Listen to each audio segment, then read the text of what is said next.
Let's talk Tanya for the 18th of Adar. The larger topic we're discussing over here is the word la'asoisoi, which means action, and the fact that Judaism places a premium on action, mitzvahs that are specifically in action. And to bring out this idea, the Alter Rebbe cited the Zohar. The Zohar tells us that our relationship with the Shekhinah, with the divine presence, can be compared to that of a candle. A candle is comprised of a wick and fuel and a flame. The flame is the divine presence, the flame is the Shekhinah, the wick is the body. What connects the wick to the flame? What connects our body to God? That is the oil. And what is the oil? The oil are the mitzvahs, and more specifically, the action mitzvahs. So we asked, why? Why action mitzvahs? Why isn't our soul, our holy divine soul, why isn't that enough to connect us to God? So we started answering this yesterday, and we explained that there is a fundamental difference between a mitzvah and the neshama, the soul. The soul is very holy, but at the same time, the soul has an identity. The soul has an I, an ego, a holy I, but it has its own identity. As opposed to a mitzvah, by definition, what is a mitzvah? A mitzvah is the fulfillment of God's will, so there's nothing there separate or other than God. Why is this important?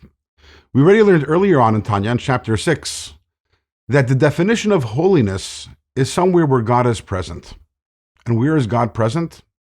God is present where His truth is present. And the ultimate truth of God is Ein Oid Milvadei, the idea that there is nothing other than Him, that He is the only real and true existence. So anywhere where there is an identity other than God, no matter how holy it may be, the identity pushes out or pushes away the godliness, because the identity says, I exist, and God is in a place where there is nothing but God.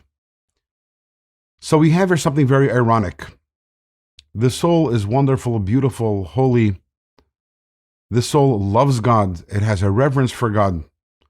But the statement, I love God, necessitates an I. There can't be a love without an I. The moment I say I love God, there is something which is other than God. So that feeling that I have towards God, it makes me maybe feel close to God, but in actuality, that feeling in and of itself, and if that feeling is all that there is pushing God away, because God says, there's something else. There's identity over there other than me. And then on the other side, we have a mitzvah. A mitzvah is a purely physical act, as opposed to the spiritual soul. But this physical act does not express anything other than God, and therefore it is holy, and this is what connects me to God.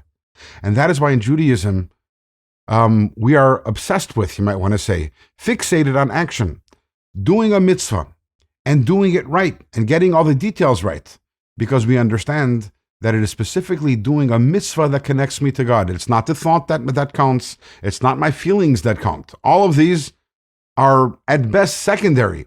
My connection to God is when I put aside my own ego, even my holy ego, and instead I focus on fulfilling God's will, doing a mitzvah, and that is how I connect to God. But the question remains, okay, by now we understand why a mitzvah is so important, why doing what God wants is so important. But the Zohar tells us that the fuel that connects my body to God is not a mitzvah, but action mitzvah. It has to be a mitzvah which is indeed, as opposed to a mitzvah which is a purely spiritual mitzvah, such as loving God, fearing God, even studying Torah or praying. Why is it important for me to connect to God through a physical mitzvah? Why can't I connect to God through doing a spiritual mitzvah? After all, even when I'm doing a spiritual mitzvah, I'm setting aside my ego and doing what God wants of me. And that is what we will address in tomorrow's Tanya.